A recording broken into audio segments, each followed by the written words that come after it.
Waalaikumsalam warahmatullahi wabarakatuh. Alhamdulillahirabbil alamin wassalatu wassalamu ala asyrafil anbiya'i wal mursalin sayyidina Muhammadin wa ala alihi wa sahbihi ajma'in amma ba'd.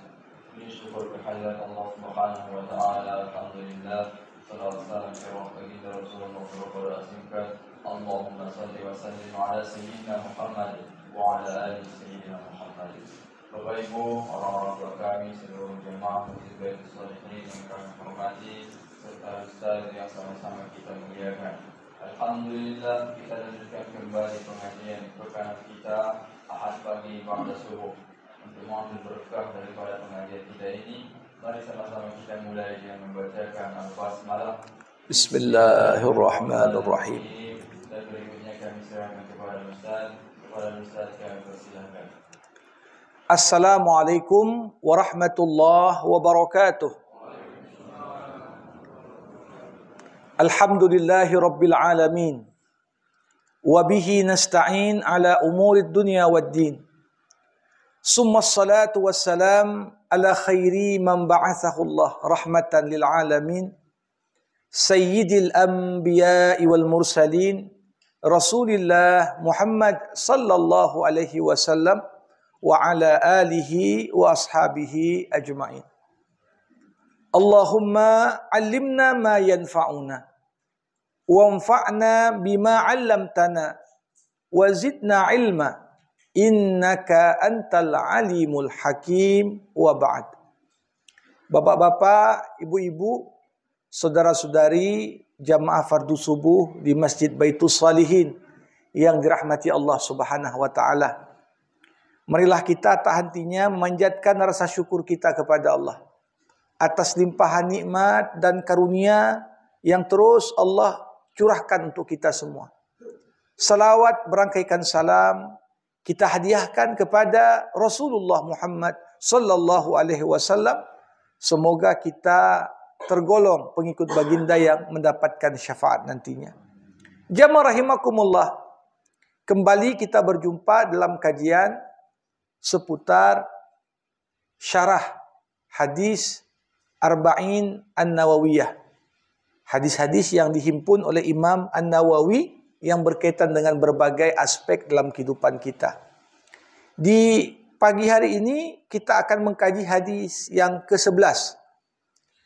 An Abi Muhammad Al-Hasan bin Ali bin Abi Talib sibti Rasulillah sallallahu alaihi wasallam wa raihanatihi radhiyallahu anhuma qala hafiztu min Rasulillah sallallahu alaihi wasallam da' ma yaribuka ila ma la yaribuk rawahu at-Tirmizi wan Nasa'i wa qala at-Tirmizi hadisun hasanun sahih. Dari cucu Rasulullah SAW Al-Hasan ibnu Ali ibni Abi Talib radhiyallahu an, beliau berkata, aku mengingat salah satu di antara perkataan kakekku Muhammad sallallahu alaihi wasallam. Beliau mengatakan, tinggalkan perkara yang meragukanmu dan kerjakan perkara yang tidak meragukanmu. Hadis diriwayatkan Imam At-Tirmizi, Imam An-Nasa'i, dan Imam Tirmizi berkata hadis ini hasan sahih. Jamaah rahimakumullah. Hadis yang akan kita bahas pagi hari ini termasuk di antara hadis Rasulullah yang istimewa. Karena Nabi Muhammad ini hamba Allah yang diberikan Allah satu keistimewaan. Apa itu? Nabi diberikan namanya Jawami'ul Kalim. Nabi Muhammad lewat perkataannya yang pendek dan singkat, namun perkataan itu kalau kita kaji, kalau kita analisis, kita akan temukan terangkum dalam kata-kata yang singkat, makna yang begitu padat dan sangat mendalam. Maka dari itu ini salah satu hadis mudah kita hafal, namun hadis ini bukan sekedar kita menghafal hadis Rasulullah, namun dapat kita jadikan sebagai pegangan dan kaedah dalam kehidupan kita. Tinggalkan apa yang kau ragu. Kerjakan apa yang kau tak ragu. Ya, sederhana sekali. Namun kalau kita lihat, hadis ini berkaitan dengan 3 aspek penting dalam agama. Hadis ini ada kaitan dengan aspek akidah. Hadis ini ada kaitan dengan aspek syariah. Hadis ini pun ada kaitan dengan aspek akhlak. Kalau cerita Islam, ya cerita tentang akidah Islam. Cerita tentang syariat Islam. Cerita tentang akhlak Islam. Kalau orang cerita Islam, gak ada kaitan sama akidah, gak ada kaitan sama syariah, gak ada kaitan sama akhlak, berarti walaupun dia label dengan kata Islam, namun hakikatnya itu bukan bagian dari Islam. Nah, kenapa saya katakan hadis ini begitu luas maknanya? Kita akan coba secara sistematis mengkaji 3 aspek ini. Kalau kita bercerita tentang akidah, akidah ini kan berarti apa yang wajib kita imani. Apa yang harus menjadi landasan cara kita memandang alam semesta beserta segala isinya. Dan tidak terbayangkan ada satupun perbuatan kita dalam hidup ini kecuali perbuatan itu diwarnai oleh cara pandang kita. Cara pandang kita. Makanya kita punya cara pandang inilah yang menentukan apa yang kita buat. Kalau ada orang memandang, sebagai contoh, sedekah itu dianggap menghabiskan uang. Cara pandangnya begitu. Kira-kira orang yang cara pandangnya seperti ini, mau nggak sedekah? Nggak.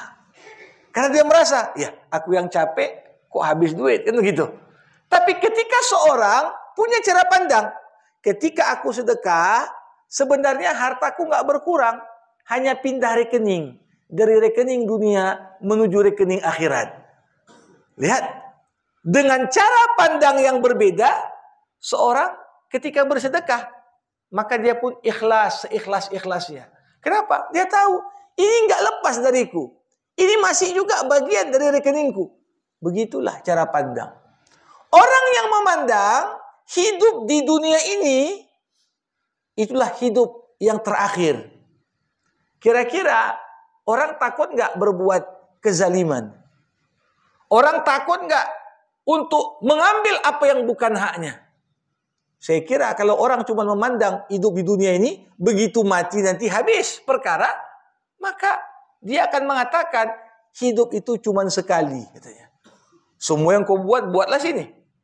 Tapi di saat orang berpandangan hidup ini hanya sementara, ada kehidupan abadi setelah mati, kira-kira ketika dia sadar ada pengadilan yang maha adil, maha agung, itulah pengadilannya Allah, yang pasti beda dengan pengadilan MK apalagi MA.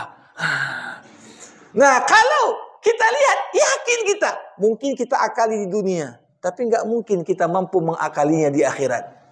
Di momen seperti itu, apakah mungkin dia akan bersikap macam-macam? Tidak. Nah, dalam konteks akidah, cara kita berpandangan, hadis ini mengatakan, tinggalkan apa yang kau ragu. Apa yang kita ragukan dalam aspek akidah? Inilah yang dalam bahasa agama disebut syubhat. Syubhat. Ada hal-hal perkara yang tak jelas. Namun orang yang lemah imannya, orang yang dalam hatinya itu banyak terdapat kemunafikan, makin tak jelas dia makin suka. Cocok kali lah ini. Ini kan bukan haram katanya. Cuman gak jelas saja. Mungkin halal juga. Maka orang yang memandang akhirat tak terlalu penting, maka dia tidak akan ragu untuk mengambil segala apa yang tidak jelas. Akhirnya banyak juga sebagian orang mempercayai takhyul, mempercayai khurafat, hal-hal yang gak ada dasarnya, cuma diwarisi kata nenek moyang dulu gini katanya. Padahal apa yang disampaikan itu bertentangan dengan ayat ataupun hadis. Tapi karena dia memang menyukai yang tak jelas, maka dilemparnya ayat, lemparnya hadis, dipakainya juga yang enggak jelas. Nah, jadi di sini kita lihat, da'ma yaribuka, tinggalkan segala yang buat kau ragu.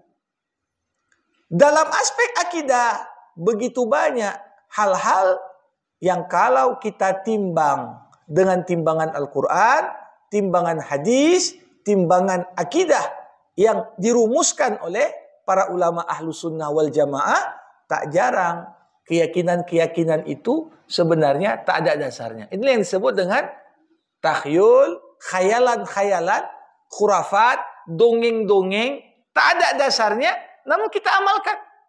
Oh, jangan buat kayak gini kalau malam hari. Oh, bulan ini jangan buka, jangan masuk rumah baru.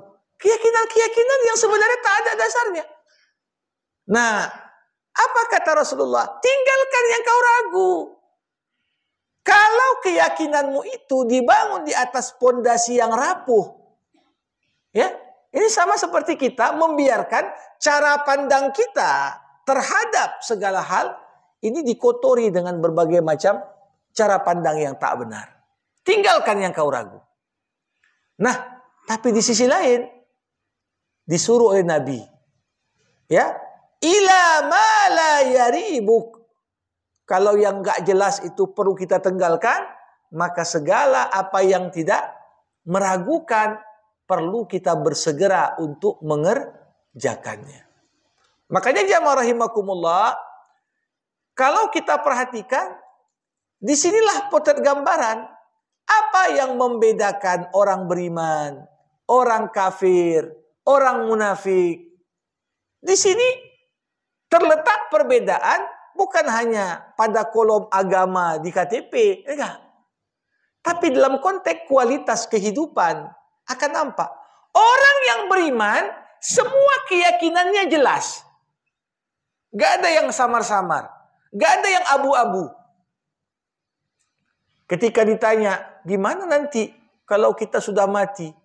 Orang beriman menjawab dengan jelas. Rasulullah udah menjelaskan, nanti ada alam kubur. Jadi kita pun terhadap apa yang belum terjadi, akidah dan keyakinan kita udah jelas. Nanti sebelum kiamat apa yang terjadi? Rasulullah katakan, tanda kiamat kecil, tanda kiamat besar. Jadi gak ada sesuatu yang mungkin kita hadapi dalam hidup yang tak dijelaskan dalam agama. Jadi sebenarnya paling enak orang yang beriman ini, karena nggak ada sesuatu yang mengejutkan. Semuanya sudah terinformasikan. Coba bayangkan kalau ada orang tak beriman, dipikirnya dengan dia meninggal dunia, habis perkara. Tapi ternyata kemudian dibangkitkan dari kubur dia. Ya, kupikir dah bisa jadi dunia katanya. Ini ditagih lagi di akhirat. Lihat bagaimana keimanan menjadikan hidup kita itu serba jelas. Makanya jamaah rahimakumullah, keimanan itu sejalan dengan prinsip transparansi, keterbukaan. Coba lihat, ada nggak ajaran Islam dibeda-bedakan? Ini yang boleh tahu cuman ustadz-ustadz aja ini. Orang awam tak boleh tahu. Nggak ada. Semua yang boleh diketahui ustadz perlu diketahui oleh orang awam juga. Tapi coba bayangkan, di mana ada aliran sesat, di mana ada ajaran-ajaran yang menyimpang, di situ dibedakan. Untuk orang awam cuma boleh tahu sampai sini. Kalau lewat ini nggak boleh tahu, bahaya nanti katanya. Nah, jadi Islam itu jelas, tak ada yang meragukan dari Islam. Sebaliknya, pada kekufuran itu banyak yang nggak jelas. Kalau dikatakan, oh Tuhan kalian Esa, ya Esa. Loh, tapi kok ada pula Tuhan Bapa, Tuhan Anak, Tuhan Roh Kudus. Itu kan 3. Itu untuk diimani, bukan untuk dipikir-pikir katanya. Lihat di sini. Ya, ketika kita mencoba untuk mulai mengkaji, muncul banyak hal yang meragukan. Macam mana itu kok bisa 3 sama dengan 1, 1 sama dengan 3? Secara akal, gak masuk di akal. Atau kemudian ketika kita tanya sama orang Yahudi, macam mana? Oh, kami anak-anak Tuhan ini. Kamilah hamba pilihan Tuhan. Sedangkan manusia yang lain tuh jelmaan monyet dan babi katanya. Kita saja mendengar cara pandang seperti itu, ragu kita. Masa Tuhan rasis kayak gitu, kita bilang. Ya, dengan sederhana, keyakinan kekufuran itu akan menimbulkan keraguan. Konon lagi ketika kita cerita tentang agama-agama, ya budaya. Ada yang nyembah matahari, ada yang nyembah patung, ada yang nyembah ini dan itu. Ini makanya Ibrahim alaihissalam ketika dihancurkan berhala, dia sisakan satu berhala paling besar. Digantungnya ya kapak di leher patung paling besar. Waktu balik para penyembah patung, mereka mengatakan, ini nggak ada tersangka lain nih kecuali pas Ibrahim nih. Panggil Ibrahim, tangkap dia. Ketika ditanya, Ibrahim, kau yang buat ini sama Tuhan kami? Ibrahim dengan enteng menjawab, kok tanya sama saya? Tanyalah sama yang besar nih. Kapaknya aja di leher dia, katanya. Ya, mana mungkin kami tanya sama patung? Ya, kalau tak mungkin bicara, untuk apa kalian sembah? Katanya. Lihat, kita melihat di sini kesyukuran luar biasa. Agama ini membangun di atas pondasi semuanya clear dan jelas. Tokoh agamanya, Rasulullah sebagai Nabi Rasul, nasabnya jelas. Siapa ayahnya, siapa maknya, siapa kakeknya. Sampai nasabnya itu adalah nasab terbaik. Istrinya jelas. Ya, anak-anaknya jelas. Cucu-cucunya jelas. Hingga saat ini, itu ada lembaga resmi yang melihat siapa yang punya keterkaitan dengan nasab Rasulullah. Gak bisa klaim-klaiman saja. Secara sepihak, jelas semua. Tapi coba, ya, gak usah jauh-jauh. Dalam konteks saja agama Kristen, ini apakah dia punya istri atau tak punya istri? Ini perdebatan. Apa punya anak? Lihat, dari sisi sosok yang jadi panutan dan sorotan saja, banyak yang menimbulkan keraguan. Belum lagi ketika kita berbicara tentang kemunafikan. Munafik ini makin tak jelas nih. Karena beda di mulut, beda di hati. Beda antara yang tampak dan beda apa yang tersembunyi. Kalau jumpa sama orang-orang beriman, dia bilang, oh kami bersama kalian. Kita berjuang sama-sama. Tapi ketika jauh dari sorotan kamera, jauh dari sorotan media, berkumpul dengan sesama kelompok kafir, kami sama kalian. Kalau kalian menang nanti, jangan lupa kami berjuang dalam keheningan. Lihat, Islam nggak seperti itu. Da'ma yaribuk, tinggalkan apa yang kau ragu dalam masalah akidah. Makanya Bapak Ibu, salah satu prinsip penting ketika kita berbicara akidah, akidah itu harus dibangun di atas dalil yang kuat. Cerita akidah, ya harus dalilnya Quran atau hadis sahih. Kalau hadis ya, entah siapapun perawinya tak tahu, tapi ku dengar-dengar aja. Nggak boleh urusan akidah dibangun di atas hadis-hadis yang nggak dapat dipertanggungjawabkan. Kenapa? Nggak jelas. Kita cerita surga, cerita neraka, cerita ini harus dalilnya kuat supaya tidak menimbulkan ruang keraguan-raguan. Nah, di sisi lain, apa-apa yang jelas kerjakan. Itulah akidah. Akidah Islam semuanya dibangun di atas pondasi yang jelas. Jamaah rahimakumullah, kalau tadilah itu aspek akidah, maka hadis ini juga punya keterkaitan erat dengan aspek syariah. Syariah ini apa? Syariah ini adalah aturan-aturan hukum yang mengatur bagaimana kita berinteraksi dengan Allah, berinteraksi dengan manusia, berinteraksi dengan makhluk Allah yang lain. Kalau hubungan kita sama Allah disebut ibadah.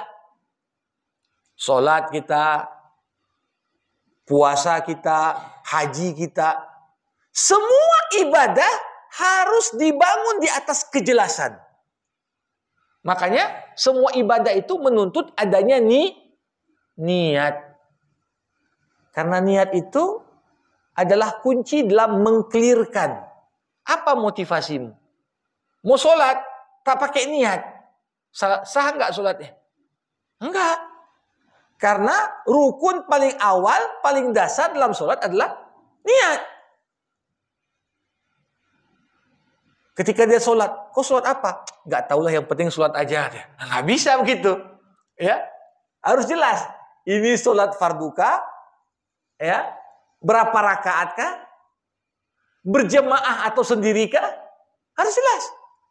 Gimana kita mau laksanakan satu ibadah, tapi kita ragu-ragu? Banyak yang nggak jelas di situ. Bagaimana dalam Islam? Setiap mau ibadah harus diawali dengan wudhu yang jelas. Ketika seorang ragu, udah wudhu atau enggak ya? Udah batal atau enggak ya? Disuruh. Daripada kau ragu terus, ulang wudhumu. Kenapa? Ibadah kepada Allah tak boleh dibangun di atas ketidakjelasan dan keraguan. Mau berzakat, tapi dia pun ragu.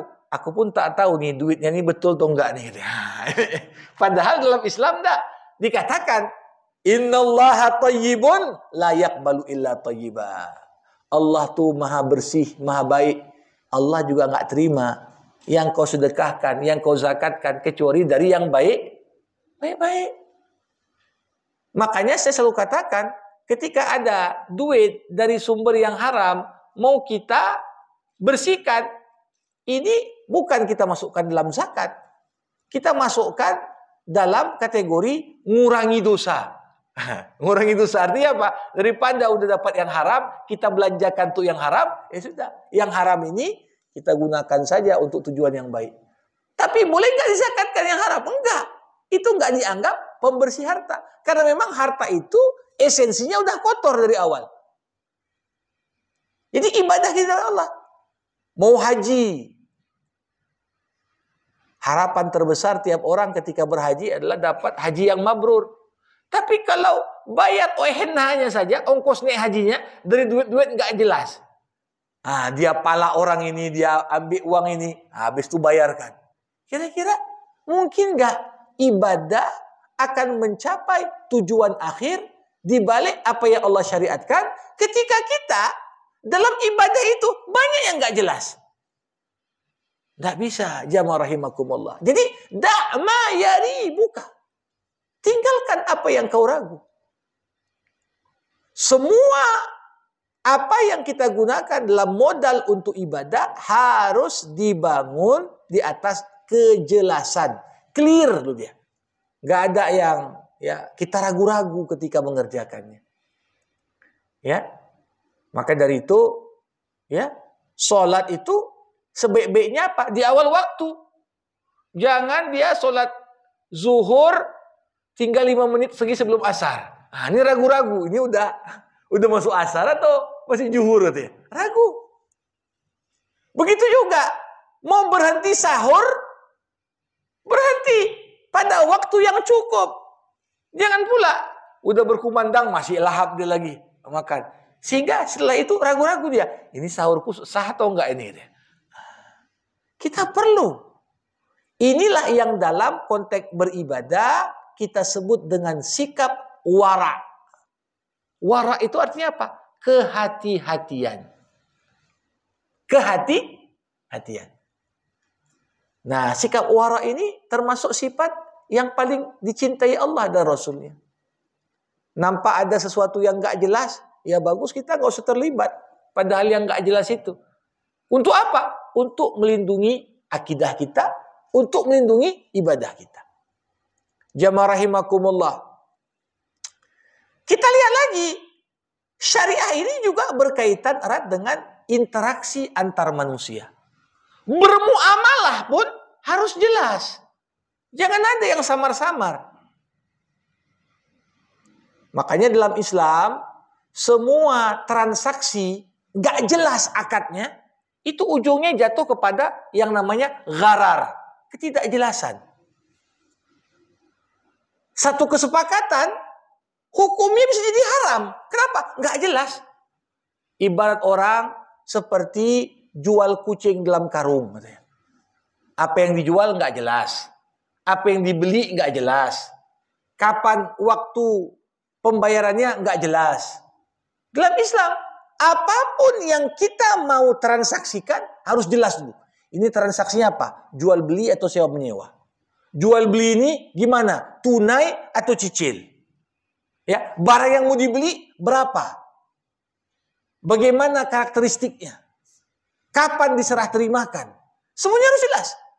Ketika ada ruang nggak jelas, itu bisa merusak jual beli kita. Jadi jamaah rahimakumullah. Jadi dalam konteks muamalah pun jelas. Mau nikah pun harus jelas. Dari awal tuh jelas. Makanya Islam sendiri tidak melarang ketika dibuat semacam perjanjian bagi seorang. Jangan udah nikah baru ketahuan, oh udah kalau itu cerai saja. Dari awal jelas-jelas dulu. Jelas-jelas dulu. Untuk apa? Tentunya kejelasan inilah yang akan lebih dekat menghantarkan pada keharmonisan. Kalau banyak yang ditutupi, disembunyikan, begitu terungkap, ini pasti ada pihak yang merasa ditipu. Ini berapa banyak zaman sekarang, udah seminggu nikah baru tahu dia, oh ternyata istriku ini laki-laki gitu ya. Ada kasus-kasus aneh-aneh yang terjadi. Nah ini kenapa? Berarti dari awal pun udah tak jelas itu. Bagaimana kita mau melakukan satu muamalah, berumah tangga kah? Berjual beli kah? Begitu juga milih pemimpin pun dalam Islam harus jelas. Track recordnya namanya. Jangan orang baru sebulan, baru berapa dibedai, dikasih gincu, dikasih make up. Ini bagus sekali nih. Ini penyelamat. Bahkan tak jarang orang bilang, ini calon ini Imam Mahdi nih. Ketika tersingkap, oh rupanya kena tipu kita. Coba bayangkan bagaimana legalitas sebuah kepemimpinan kalau dari awal udah nggak jelas. Jadi semua aspek dalam bermuamalah pun harus jelas. Berumah tangga jelas. Begitu juga bagi warisan harus jelas. Ini kadang-kadang udah dibagi duluan, tapi para ahli waris nggak tahu berapa besar warisan semuanya. Makanya sebelum dibagi harus dipetakan dulu. Inilah jumlah total warisan. Jangan ada yang disembunyi-sembunyikan. Ini nggak tahu yang lain, nggak apa-apa, aku simpan aja. Ini nggak betul. Semua dalam urusan dunia, dalam interaksi kita antar sesama, semua harus dibangun di atas kejelasan dan kehati-hatian. Nah, selain hubungan kita dengan Allah harus jelas, semua ibadah yang kita kerjakan harus dibangun di atas keyakinan, Bapak Ibu. Mau sholat harus yakin. Makanya Nabi Muhammad SAW pernah mengatakan, apabila seseorang di antara kalian ragu apakah dia sudah berhadas ataupun tidak, maka janganlah dia tinggalkan sholatnya sampai dia mendengar suara atau mencium bau. Kadang-kadang kita sholat, Allahu Akbar. Ini kayaknya tadi dah keluar atau enggak ya? Apa yang terjadi? Ketika kita membiarkan keraguan-raguan itu terus menguasai pikiran kita, walaupun kita jadi makmum, enggak khusyuk sholatnya. Terpikir kita, ini ku teruskan atau enggak ya? Ragu juga ini. Apa kata Rasul? Ketika kau ragu, kau sudah berhadas atau tidak, jangan tinggalkan sholatmu. Kata Nabi, sampai kau dengar suara buang angin maksudnya. Turut keluar. Oh, ini berarti sudah batal. Atau kalaupun tak bersuara dia, au tajid rihan. Kau cium, oh agak lain nih katanya. Baunya sudah keluar. Nah, setelah ada bukti yang valid, menghilangkan keraguan, baru kita tinggalkan sholat. Nah, tapi kalau kita terus tersandera, nah, kita tak memungkiri Bapak Ibu. Kadang-kadang keraguan-raguan ini banyak datang dari setan. Setan yang mengganggu kita supaya tak khusyuk salat kita, dibuatlah. Kau dah batal wudu itu. Mulailah terfikir kita. Enggak lagi kita mentadaburi ayat, mulai mentadaburi. Entah kapan tadi kentutnya ya. Akhirnya mulai terfikir kita. Nah, coba bayangkan, berlalu solat, semenit, 2 menit, kita masih dikuasai oleh keraguan-raguan. Makanya hadis ini mengatakan, tinggalkan yang kau ragu. Begitu tidak ada bukti kita sudah berhadas, jangan pikir lagi. Allahu Akbar, Allah lebih besar dari memikirkan tentang itu. Ini untuk apa? Menjaga kualitas salat kita. Begitu juga dalam salat ada yang namanya sujud sahwi. Ada orang kadang-kadang lupa. Ini udah 2 rakaat atau masih 1 rakaat nih. Lama dia mikir, ini tahiyat atau enggak nih ya? Ya. Agama mengajarkan ketika kau ragu dalam salatmu, maka ambil yang kau yakini, tinggalkan yang kau ragu. Kalau kita sanksi udah 2 rakaat atau 1 rakaat, berarti yang udah pasti 1 rakaat. Rakaat kedua masih ragu, ambil yang kau udah pasti. Makanya ketika kita ragu, bilangan rakaat dalam solat, pilih bilangan paling kecil, karena itu yang pasti. Jangan ambil bilangan yang besar, karena itu kita masih ragu.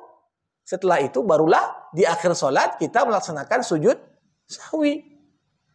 Nah, jadi di sini kalau kita lihat bagaimana atribut yang Allah Subhanahu wa taala berikan untuk kita supaya kita tak berikan ruang keraguan. Salah satu Bapak Ibu kunci keharmonisan dalam rumah tangga, kunci kesuksesan dalam mendidik anak, salah satunya apa? Kita yakin dan percaya. Orang tua nggak yakin sama anaknya, curiga aja. Ini juga merusak dalam bidang muamalah. Ya, tapi ketika kita, walaupun ya bapakmu, makmu tak bisa memperhatikan kau, ingat Allah selalu memperhatikanmu. Apalagi ketika kita mempersilahkan anak kita mungkin keluar kota atau keluar provinsi atau bahkan keluar negeri untuk studi lanjut. Siapa yang mantau anakku? Nah, disinilah penting sekali kita tanamkan keyakinan. Karena kalau orang tua pun dah ragu sama anaknya, apalagi orang lain. Jadi di sini kalau kita lihat, bukan hanya dalam konteks ibadah, konteks muamalah pun perlu kita hilangkan keraguan-raguan itu. Nah, ragu-ragu ini tentunya dalam hubungan antar sesama selalu berkaitan dengan prasangka buruk. Ya, manusia kadang-kadang begitu nampak orang lain, duluan negatifnya diingat daripada positifnya. Kalau ada si fulan tuh gak yakin kita. Bagaimana ini? Perlu untuk kita lihat. Konteks syariah pun ada ruang. Kita perlu tinggalkan keraguan-raguan. Kita jemput yang namanya keyakinan. Bapak Ibu, jemaah rahimakumullah. Dan hadis yang tadi saya sampaikan, tinggalkan yang kau ragu, kerjakan yang kau tak ragu. Ini juga punya keterkaitan dengan aspek akhlak. Dengan aspek akhlak. Bagaimana kita mengaitkan hadis ini dengan aspek akhlak? Ada hadis Nabi yang lain mengatakan begini. As-sidqu tuma'ninah wal kadhibu raibah. Jujur melahirkan ketenangan. Dusta melahirkan keraguan-raguan. Jadi ketika Nabi Muhammad SAW mengatakan, tinggalkan yang kau ragu. Berarti Nabi seperti mengatakan, tinggalkan dusta. Kenapa? Kalau kau udah bohong sekali, pasti akan bohong kedua kali. Kalau udah bohong 2 kali, bohong selanjutnya. Dan kebohongan itulah yang akan melahirkan keraguan-raguan. Terakhir, saking seringnya bohong, akhirnya dia pun tak tahu lagi mana yang betul, mana yang salah. Begitu. Kadang-kadang orang saking bohongnya banyak, nggak tahu lagi dia. Ini tak betul, tak salah nih. Jamaah rahimakumullah, bahkan kalau kita lihat zaman sekarang, bohongnya manusia ini makin canggih. Bohong pun pakai atribut. Makanya ada buku Lie by Statistic ya. Bohong pun pakai statistik dia. Bohong pun pakai survei. Oh, ini masih kepuasan masih tinggi. Tahu dia orang nggak suka lagi, tapi masih dibuatnya. Nah, sebelum nipu orang, dia sebenarnya nipu diri sendiri. Nah, sikap seperti ini jemaah rahimakumullah, apa nggak menimbulkan keraguan-raguan? Orang akan paranoid. Kalau dia suka nipu, dia akan ketakutan sendiri. Sebagaimana aku nipu orang, ini orang-orang sebelahku ini apa nggak nipu aku di suatu saat? Begitulah potret bagaimana buruknya berdusta dan berbohong melahirkan keraguan-raguan. Dan kehidupan bermasyarakat kalau penuh dengan kebohongan dan kedustaan, hilang bagian indah dari kehidupan bermasyarakat. Kalau kita jumpa orang, ya depannya senyum-senyum, ya di belakang kita fitnah dia, kita tipu dia, kita ceritakan buruk-buruknya dia. Nah, ini juga kebohongan. Kebohongan. Apa yang membuat seorang itu terikat dengan saudaranya? Ketika zahirnya sejalan dengan batinnya. Ya, ibaratnya kata orang, tidak ada dusta di antara kita katanya. Ini yang melahirkan yang namanya apa? Keyakinan. Makanya jamaah rahimakumullah, kita lihat bagaimana persahabatan Nabi dengan para sahabat itu kan persahabatan yang sangat kuat. Tidak pernah ada satupun orang mencintai orang lain melebihi cintanya para sahabat Nabi kepada Nabi Muhammad. Kenapa? Karena Nabi pun tidak ada membiarkan dalam hubungan itu keraguan-raguan. Tak ada dusta. Semuanya dibangun di atas kejujuran. Nah, maka dari itu dalam konteks ila ma la yaribu, akhlak kita ini harus dibangun di atas kejujuran. Kenapa kejujuran penting sekali, Bapak Ibu rahimakumullah? Bisa dikatakan pintu yang melaluinya kita akan sampai ke dalam segala bentuk kebaikan dan akhlak yang terpuji adalah pintu kejujuran. Sesungguhnya Sesungguhnya kejujuran itu membawa pada kebaikan. Sesungguhnya kebaikan itu menghantarkan pada surga. Dan orang yang jujur terus berkomitmen untuk jujur dikenal di sisi Allah dengan orang yang jujur. Dusta melahirkan kejahatan. Kejahatan mengantarkan masuk neraka. Dan seorang akan terus berdusta. Tak henti-henti berbohong dan berdusta. Sampai dikenal di sisi Allah sebagai kazzab, tukang tipu, tukang bohong. Jamaah rahimakumullah. Jadi manusia pun berita orang yang selalu jujur, nggak perlu bersumpah pun udah percaya orang.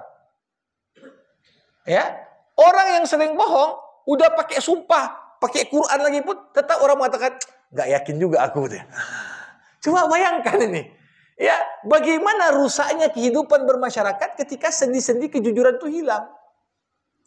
Maka dari itu kerjakan, tinggalkan apa yang kau ragu. Maksudnya apa? Tinggalkan segala perbuatanmu yang di dalamnya terdapat nilai kepalsuan dan kedustaan. Kerjakan amal-amal perbuatan yang mana engkau melaksanakan dengan jujur, dengan cara yang benar. Makanya kalau kita lihat seorang ya kadang-kadang melakukan sebuah perbuatan sekalipun, tapi perbuatan itu dengan cara yang curang, dengan cara yang tak benar, ini akan ragu dengan sendirinya dia dalam hati. Hatinya perlu dipenuhi dengan ketakutan. Kalau ketahuan curang ini kayak mana ya? Orang akan terus takut, dihantui oleh kegalauan secara internal. Kenapa? Hati sanubari tak akan pernah bisa bohong. Makanya orang bijak pernah mengatakan, mungkin semua orang bisa ditipu, untuk jangka waktu tertentu. Bisa ketipu kita semua oleh seseorang untuk jangka waktu tertentu. Mungkin sebahagian orang tertipu untuk jangka waktu yang lebih panjang. Tapi dikatakan sedetik pun manusia tak bisa menipu dirinya. Sedetik pun tak bisa kita tipu diri kita. Begitu kita bercermin, ya, nampak sadar kita. Wah, mana yang bohong, mana yang ini cuma make up saja, mana yang cuma lip sync saja, mana yang yang enggak benar dan dusta. Kita semua akan sadar. Nah, untuk itu hadis yang tadi saya bacakan kuncinya adalah tidak akan mungkin hati itu tak akan mungkin penuh dengan keraguan-raguan kalau kita senantiasa peduli untuk membersihkannya. Jadi memang zaman sekarang ini kan ada satu faktor usia juga kadang-kadang memicu munculnya keraguan-raguan. Ini di beberapa negara Islam, ya, ini dirumuskan di Malaysia, ada alat tolok ukur orang dah pikun atau enggak dilihat dari solatnya. Saya kemarin tuh diminta, ya, ada sebuah penelitian, ya, secara Islamnya coba dicek Ustadz secara kode etiknya. Jadi ada sebuah rumus yang dibuat sebagai alat pengukur demensia lewat solat. Jadi kalau selama ini kita pergi ke psikiatri, ahli jiwa, selalu pakai teori barat untuk mengukur orang pikun. Sedangkan orang Islam itu kita bisa ukur kita mulai pikun atau enggak dari cara kita solat. Ada orang wudunya sampai berkali-kali. Udah wudhu atau enggak ya? Ini kan tanda-tanda pikun itu sudah mulai nampak. Kadang orang sujudnya pun sampai lama kali, berulang-ulang, 1 rakaat sampai 4 kali sujudnya. Karena dia mulai pikun dan lupa. Ada faktor-faktor yang disebabkan oleh, ya mungkin karena faktor usia. Tapi ketika kita tetap jaga hati kita bersih, Bapak Ibu. Hati yang bersih ini adalah jaminan ketenangan dan terhindarnya kita dari segala bentuk keraguan.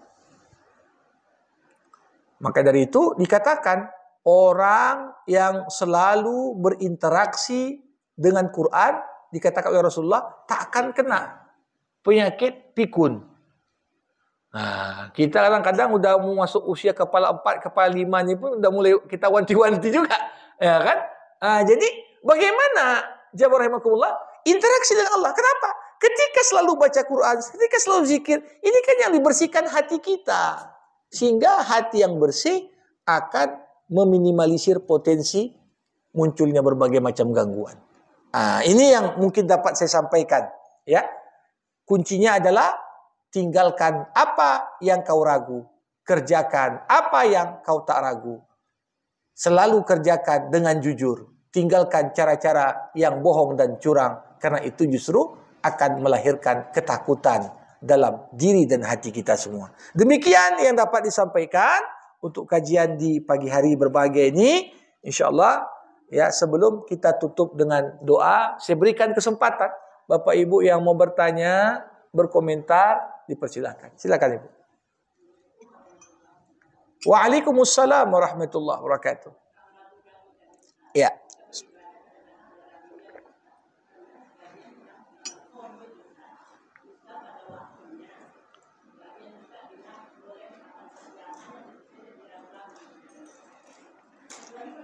Boleh, silakan.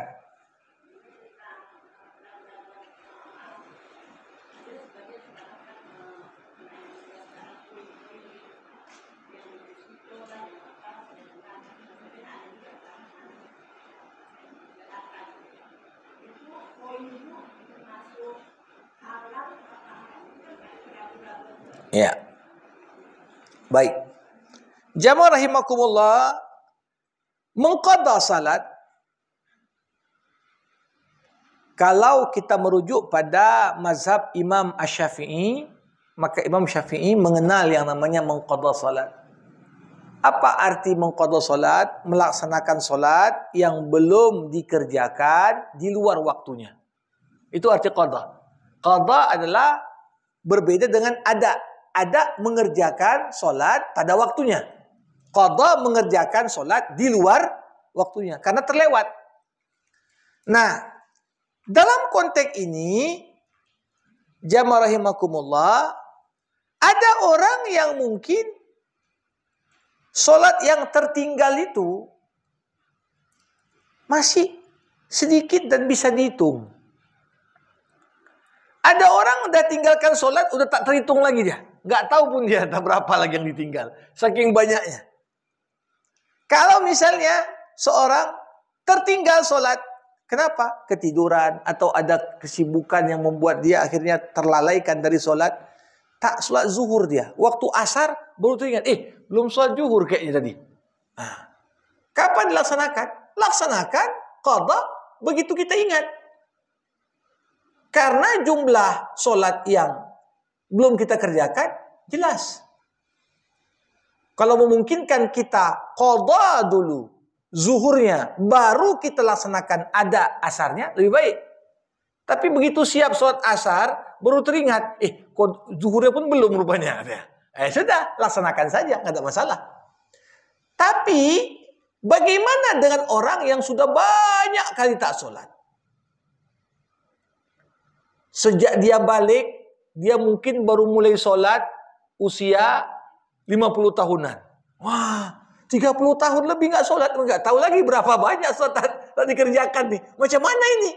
Nah, di sini ada dua pendekatan dilakukan para ulama. Ada yang mengatakan, ya, saya condong sebenarnya pada pendapat yang pertama ini, ketika seorang itu bertobat, at-taibu minaz zambi kaman la zambalah. Orang yang bertobat dari dosa seperti orang tak berdosa. Dia sekali sholat, betul-betul sampaikan penyesalannya. Mulai detik itu, aku tak akan tinggalkan sholat lagi, ya Allah. Ini berarti cukup. Sekali aja. Tapi ada sebagian ulama yang mengatakan enggak. Oh, kalau kau enggak sholat, tetap kau qadha itu. Nah, jadi bagaimana mengqadhanya? Ini sama seperti pertanyaan yang diajukan oleh beberapa masyarakat muslim di negara-negara pecahan Uni Soviet. Kita tahu Uni Soviet dulu kan negara komunis. Tak boleh sholat orang. Jadi begitu mereka merdeka, udah ada kebebasan beragama, yang tua-tua terpikir, aku udah 40 tahun tak pernah sholat nih, macam mana ini? Gitu. Bagi yang berpendapat harus mengqadha, ya berarti waktu dia zuhur, sebelum zuhur, ya dialah gantilah sholat di waktu zuhur itu untuk zuhur berapa kali. Tapi yang jelas, qadha itu melaksanakan sholat di luar waktunya. Itu dia makna qadha. Apakah di luar waktu zuhur, seperti asar, atau di luar waktu yang sebenarnya. Karena itu seharusnya zuhur 30 tahun lalu, baru dikerjakannya zuhur sekarang. Kan sama-sama di luar waktunya. Jadi, ya silakan.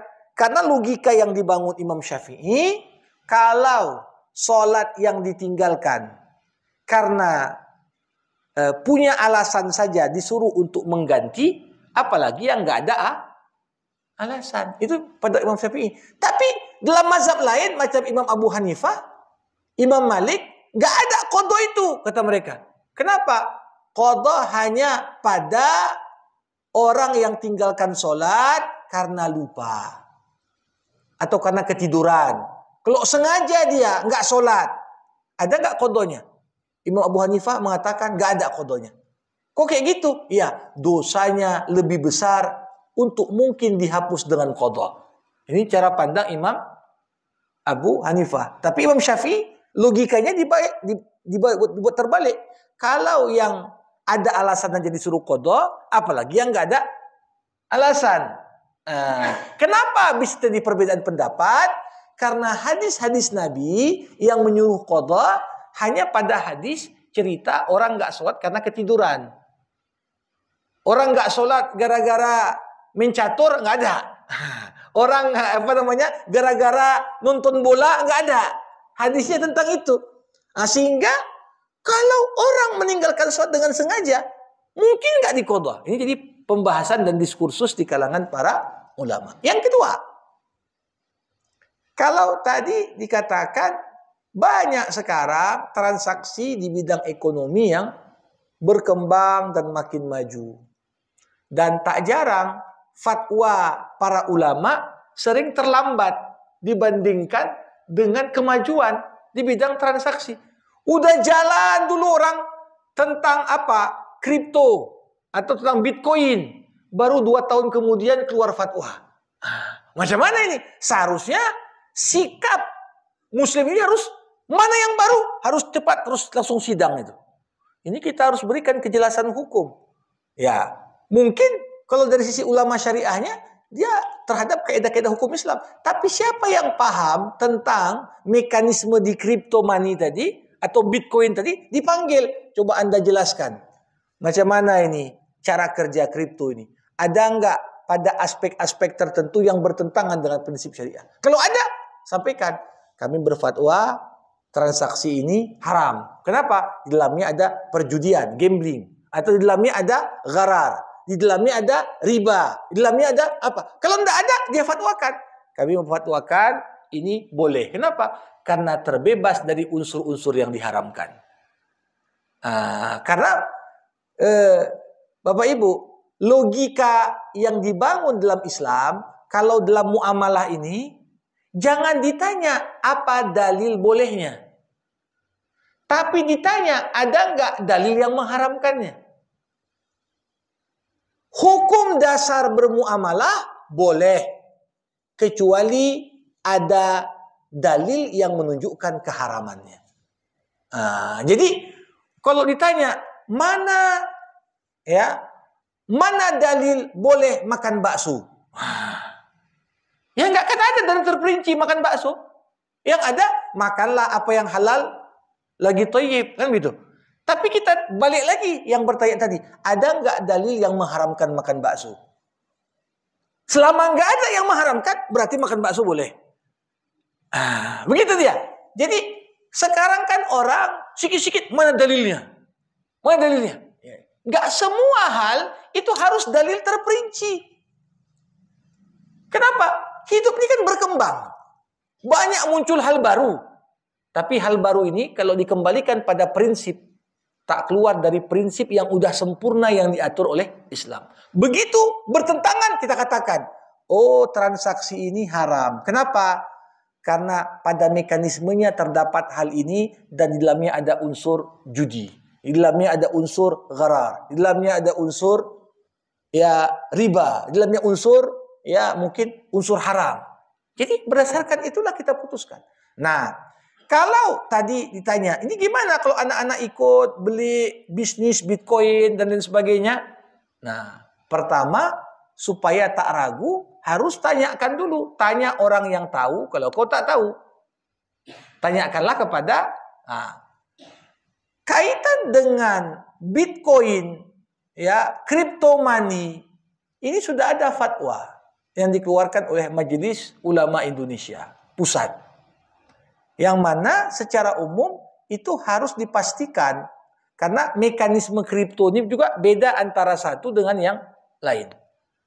Tapi pada kebanyakan produk-produk crypto money yang saat ini diedarkan, di dalamnya terdapat unsur judi. Di dalamnya ada unsur gambling. Sehingga para ulama memfatwakan itu haram. Jadi yang seperti ini kalau kita lihat, kadang-kadang problemnya apa? Udah dijawab sama ulama. Tapi orang gara-gara fatwanya itu nggak sesuai kepentingan dia, malah dimaki pula muinya. Nggak betul mu itu. Kolot gitu sebagainya. Ini bukan masalah kolot dan tinggal zaman. Enggak. Ini mengukur pada sebuah transaksi itu ada nggak unsur haramnya. Makanya kadang-kadang maju kena, mundur kena. Tak difatwakan, orang membutuhkan kejelasan hukum. Difatwakan, nggak sesuai kepentingan sebagian orang, mui pula diserang. Makanya di sini kita tetap terus berharap mudah-mudahan orang-orang yang duduk di komisi fatwa ini orang-orang yang nggak takut kecuali hanya kepada Allah, sehingga fatwa itu jangan pula bisa diperjualbelikan. Ya, saya menyaksikan sendiri video di YouTube. Pernah ada seorang mufti di Mesir sekitar tahun 70-an. Dia memfatwakan haram bunga beng. Tapi di awal tahun 90-an mau meninggal. Sebelum sakaratul maut datang, sibuk dia mengatakan, aku cabut fatwaku tentang bunga beng halal. Sebelum mau balik sama Allah, baru dia takut dengan fatwa-fatwanya. Dan itu divideokan. Makanya ini kan konteks supaya kehilangan keraguan-raguan tadi ya. Pertama, kita tanya kepada yang tahu. Yang kedua, kita harus siap. Jangan kita berharap jawabannya mudah-mudahan seperti yang kepenginku. Jangan, ini yang bahaya ini. Kalau kita nanya, udah nggak tahu, tapi kita syaratkan, aku baru pakai fatwa ini kalau sesuai dengan kepenginku. Begitu jawabannya nggak cocok, tanya ustadz lain aja lah, mungkin ada yang bolehkan ya. Maka harus ada otoritas yang jelas yang harus dijadikan sebagai rujukan. Demikian Ibu. Baik, para hadirin rahimakumullah, kita padakan untuk jumpa kita di pagi hari ini, sama kita tutup dengan doa. Alhamdulillahirabbil alamin. Hamdan yuwafi ni'amah wa yukafi'u mazidah. Ya Rabbana lakal hamdu kama yanbaghi li jalali wajhikal karim wa li 'azimi sultanik. Allahumma salli ala sayyidina Muhammad wa ashghilidh dhalimin bidh-dhalimin wa akhrijna min bainihim salimin. Allahumma 'allimna ma yanfa'una wanfa'na bima 'allamtana wa zidna 'ilma innaka antal alimul hakim. Allahumma arinal haqqa haqqan warzuqna ittiba'ah wa arinal batila batila warzuqna ijtinabah. Allahumma unsur ikhwanal mujahidin fi Gaza birahmatika ya arhamar rahimin. Rabbana taqabbal minna innaka antas samiul alim wa tub alaina innaka antat tawwabur rahim. Rabbana atina fid dunya hasanah wa fil akhirati hasanah wa qina adzabannar. Wa sallallahu ala sayyidina Muhammad wa ala alihi wa sahbihi ajmain. Walhamdulillahi rabbil alamin. Terima kasih. Mohon maaf atas segala kekurangan. Assalamualaikum warahmatullahi wabarakatuh.